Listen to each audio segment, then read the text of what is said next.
Hello Chambercads! Ang topic natin for this video ay tungkol sa difficult shots o yung mga mahirap na tira. Pero bagong lahat, bakit ba tayo dumadating sa mga difficult shots o nagkakaroon ng mahihirap na tira? O yung mga tirang pilipit o tirang buntis na sinasabi o yung napakanipis na pina o mga long shots. Actually, ang larong bilyar ay ang konsepto nito ay padaliin mo yung tira mo as much as possible sa pamamagitan ng maganda at maayos at eksaktong preparasyon. Yun nga lang, syempre, sa kawalan ng experience o hindi mo kabisado yung mesa, matalbog yung mesa, or pud yung tapete, kung maraming himulmol, ay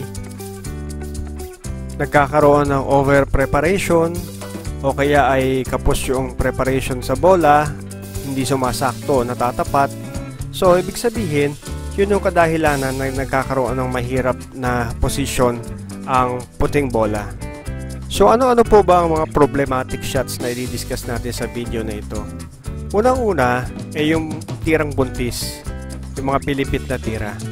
Pangalawa ay yung dikit sa banda na long shot. Pangatlo ay yung long shot na spot shot. And pang-apat ay stop ball na long shots. So hindi lang ho natin ilalahad yung mga problema, kung hindi bibigyan din natin kung ano yung mga possible na solusyon kung paano magagamot ito at maiiwasan. Ngayon, isa dito is yung accuracy ng preparation. Pero kung wala kang masyado experience sa paglalaro or hindi ka marunong sa paikot sa puti o hindi ka sanay masyado sa puti, mauwi ka sa depensa o sa placing. O kaya, isang solusyon ay pag-practice ka ng multiple o repetitive shots. Ano yung repetitive shots? So, titira ka ng isang mahirap na tira, pero titirahan mo mga 20 times o 30 times hanggat ma-memorize mo, magkaroon ka ng muscle memory sa ganong tira. Katulad ng spot shot. So, uli ka na. Start na tayo. Let's watch the video. Our first problematic shot o difficult shot, off-angle shot. So, ito yung tinatawag na parang buntis sa Tagalog. So, ito yung isa sa pinakaayaw kong tira, lalo na kung last ball dahil ilang silip ang gagawin mo dito. So, it's very, shall I say, intimidating shot. So, it's very intimidating shot. So, anong possible solution mo dito? So, wala po tayong shortcut kung hindi practicein ang ganitong tira. Para ma-memorize natin kung saan talaga yung patama. And at the same time, pwede mo incorporate yung mga pectus kung meron kang gustong preparahan na tira. So, dito po sa table na to, ito po yung nasa dulo sa VIP, ay lately lang nasabi sa akin nung isang kasama ko na ito po isa sa may pinakamaliit na butas. So, dalawa po dyan na may pinakamaliit na butas, yung malapit sa counter at yung nasa dulo. So, dito po yung nagiging itong table na to.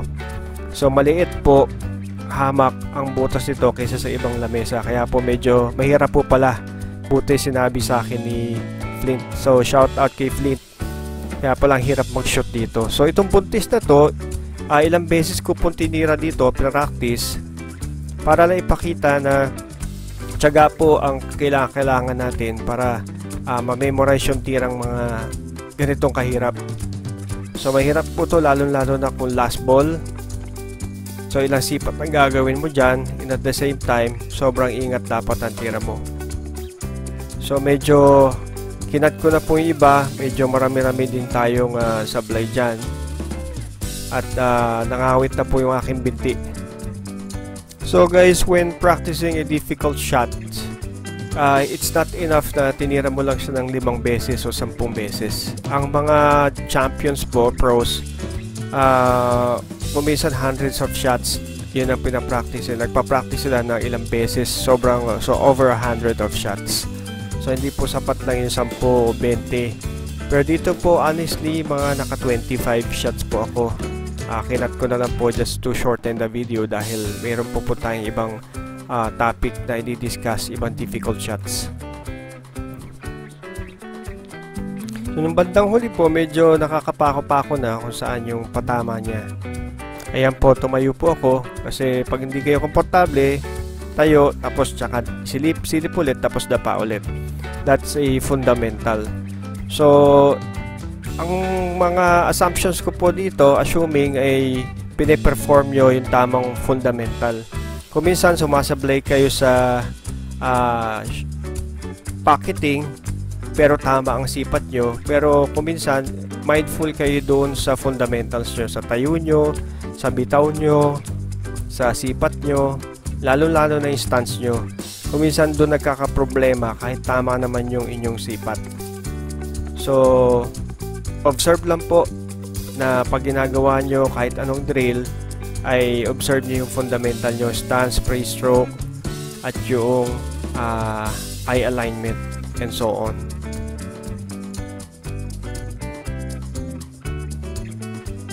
Well, I therefore conclude that the exercise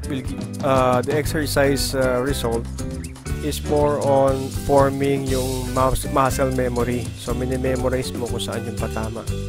Para when you encounter such difficult angles, alam mo na agad, matik agad kung saan mo siya titirahin. Just like these two shots na huli, ay medyo memorize ko na. But of course, pag hindi ako naglaro ng 1 buwan, 2 buwan, syempre, malilimutan mo rin yun. Kakapain mo. Babalik ka ulit sa zero, kakapain mo ulit. So, it's a constant practice and a game of feel.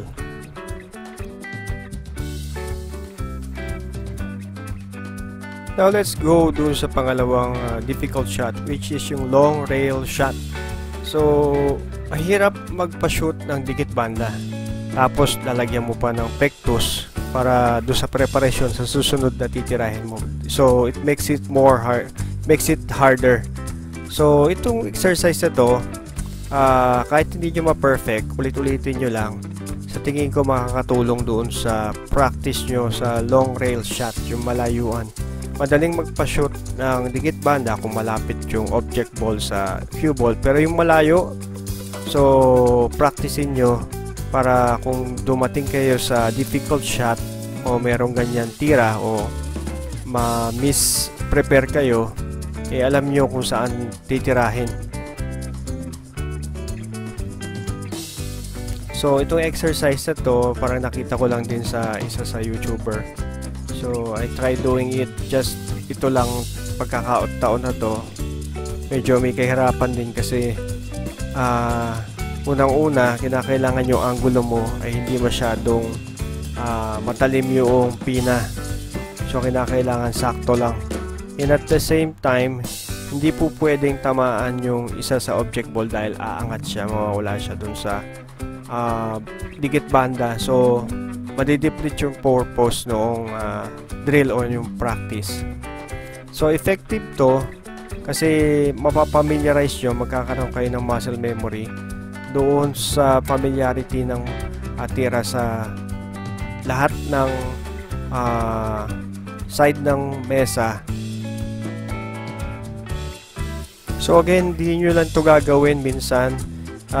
Do this, practice this a lot of times, and siguro magiging mahusay kayo sa dikit banda. So itong pinakita ko dito, this is a shot way back 2 years ago nung nag-upload ako ng video regarding long rail shots o rail shots in particular. So isa lang naman ang patama ko dito, top right or top left. Well, that's the normal or easiest way para mapashoot na sure ball ang dikit banda. Pero ang turo ng mga matatanda is sabay banda tsaka object ball. Sabay banda bola. Yun ang normal na tira. Pero mas madali pong tirahin kung kakargahan nyo ng konti yung inyong pamato. Tapos kung saan yung arrow, doon direct nakatutok yung perol mo. Kasi may konting squirt yan eh. Magdi-deflect yan ng konting-konti sa kanan. Kaya medyo ililihis mo ng konti. So, 95% papasok yung inyong object ball pag gano'n ang tira nyo. Again, this was taken 2 years ago. I was using a 314 Predator here. Kaya siguro konti lang din ang compensation o yung adjustment. Masayang practicein to guys, nakakaliw siya. Kasi madidiscover nyo rin yung speed ng bola na ganun pala kabilis kapag merong pectus versus yung normal shot. I advise na practicein nyo to madalas para ma-familiarize kayo dun sa dikit banda. Kasi hindi rin biro kung kayo ay dumating sa ganitong pagkakataon tapos last ball. So marami ding sumasablay sa last ball sa dikit banda kasi nag-overconfident sila.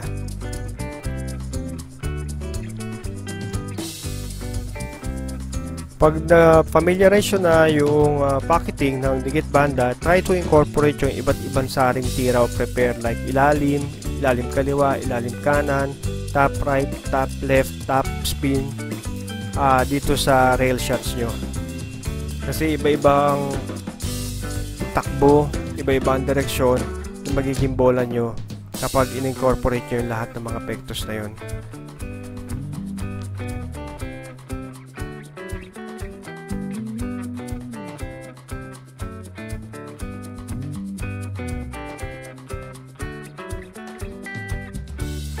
Ang pangatlong mahirap matira natin kung saan ay may possible nyo ma-encounter sa inyong mga laban ay yung spot shot o long spot shot ganitong angulo. This is more of like a 45 degrees.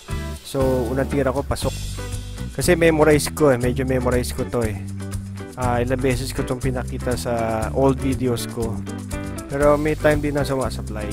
So meron tong parang nakapin na patama mo kung saan. Kaya each time na dadating ka sa ganitong pagkakataon, tatandaan mo lang o konting sipat lang, babalik na uli sa memory mo yung tira niya. Yung pumasok na naman. So practice this left and right. So bakit nyo kailangan itong practicein?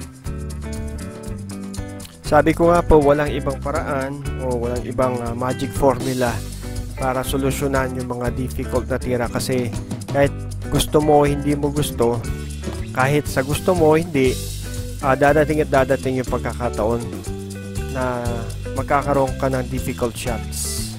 Most of the time, lalo na kung hindi ka masyadong sanay sa puti, ang paggaganahin mo dyan ay pocketing. Pero paano ba ma-acquire yung muscle memory o yung pocketing? Syempre, sa multiple o repetitive shots na palagi mong titirahin 20 times plus. Okay? Hindi 5, hindi 10, hindi 15, 20 times pataas.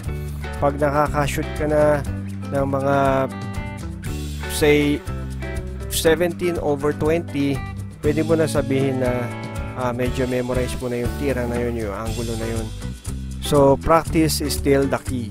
Sabi nga ng isang champion, when you practice a lot, you gain confidence and then you have the results of winning. So dun sa ilalim dito sa right, bottom corner, ito po yung isa sa video ko before using JF10, J-Flower 10-10. So nagpractice ako dito ng spot shot. Kaya sabi ko nga medyo memorize ko pa yung patama kung saan. Kaya konting adjustment lang. So pinapractice ko po yung spot. Again, yan, sumasakit na yung binti ko doon kaya tinataas ko. Kasi maraming tira na po ginawa ko. Medyo maaga po ako dyan nung naglalaro. So again, we are doing the practice or doing the drill and the aiming, assuming tama po lahat ng fundamental natin, yung stance natin, yung sipat, yung grip, yung stroke, yung eye alignment. Okay? So, yung pang-apat at last difficult shot o problematic shot na kuminsan ay kinakatakutan din ng ibang tirador o ibang mahuhusay sa bilyar ay yung diretsyong tira. Okay, madali kasi yung may angulo kaya kuminsan sa preparasyon pinipili natin yung magkaroon ng angulo dahil mas madali siyang pektusan o patakbuhin yung bola. Pero pag dumating ka sa diretsuhan. Kung minsan nagkakaproblema, pumapaling, o hindi stable yung ating stroke dahil meron tayong mga ginawang mabibigat na activities, madadali tayo dyan lalo na kung last ball. So itong exercise na to, long stop shot, is not hindi lang yung straight shot ang binibuild dito. It also measure or put into test gaano ka diretso, ka stable yung hagod o yung stroke mo. Okay, so marami kang mapupulot na benepisyo po dito. Unang-una, makikita mo yung center ball na tira mo. Kung center ball ba dumadampi yung tip ng yung tako. At yung straightness ng tira mo, kung tama ba yung silip mo, yung eye alignment mo. Kung minsan kasi nagkakaroon ka ng discomfort o parang may mali, doon madidiscover mo may problema pala sa eye alignment mo o doon sa tayo mo, mali pala yung buka mo. So marami pong benepisyo sa exercise na to. And at the same time, pag kaya mong tumira ng mahabang long stop shot, mas madaling mag-shoot ng medyo angled shot. And let's face it, hindi po lahat na sa atin ay bihasa o bihasa tumira ng long stop shot. Kung minsan nakakachamba, pero dadating at dadating po kayo sa pagkakataon na kinakailangan nyo mag-stop shot ng malayo. So again, practice this as one of your routine at sama nyo sa difficult shot. Ako po, aminado ako, kaya ako pinapractice to kasi may problema din po ako sa long shot. So lalo na kung last ball, medyo nagdadalawang isip sa long straight shot. Kahit na po yung hindi stop ball, kaya ako lang ginawang stop ball is mas mahirap kasing stop ball. Ngayon, if you will just try to pocket o pocketing lang kahit hindi stop ball ang straight shot, mas madali siyang papasukin kaysa sa stop shot. Again, palagi ko pong sinasabi, sa billiard po kasi you are good as your last game. Kasi wala pong gagarantiya, we cannot guarantee na maganda yung tira mo o tumbok mo last week. Kung wala ka naman ka-practice after 2 weeks, ay wala din po yun. Hindi mo madadala yung ganda ng tumbok mo 2 weeks ago. Unless sagana ka sa laro, katulad nila, syempre, yan, sikat na sikat kaya si JB Sukal, yung mga bata ngayon na talagang batak na batak sa laro. Pero kung wala ka talagang laro at once a week o once a month ka maglalaro, hindi po guaranteed na kung maganda ang laro mo last time ay yun pa rin yung laro mo. So you will always go back to zero unless mag-practice po. At again, lagi kong sinasabi, ang practice ay parang paliligo o pagtututbrush, kailangan regular. So pag hindi ka nag-toothbrush for 2 days, syempre medyo ibang klase na yun. O hindi ka naligo for 1 week, ibang klase na po yun. So it goes also with practice. Kailangan mo mag-practice kahit anong sports para maging consistent ka.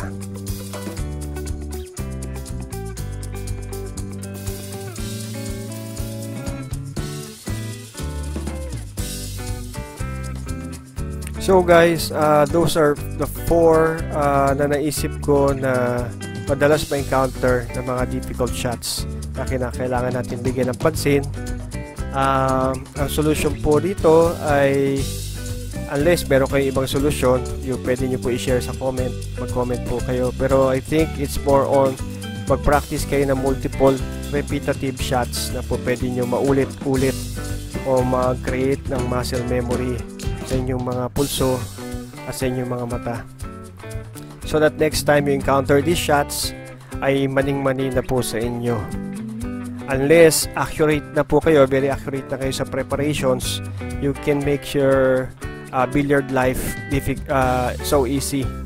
Okay, kasi padalian lang naman po itong prepare so that you will come up with an easy shot due to perfect preparations. But for now, kung hindi beginner pa tayo, hindi pa tayo ganun ka-accurate sa preparations, I would suggest na maging bihasa tayo sa pocketing, which is memorizing repetitive shots o multiple repetitive shots or difficult shots.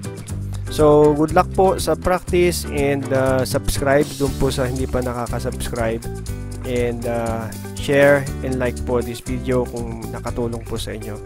So, maraming salamat, Chamber Cads. Until next time, thank you for watching.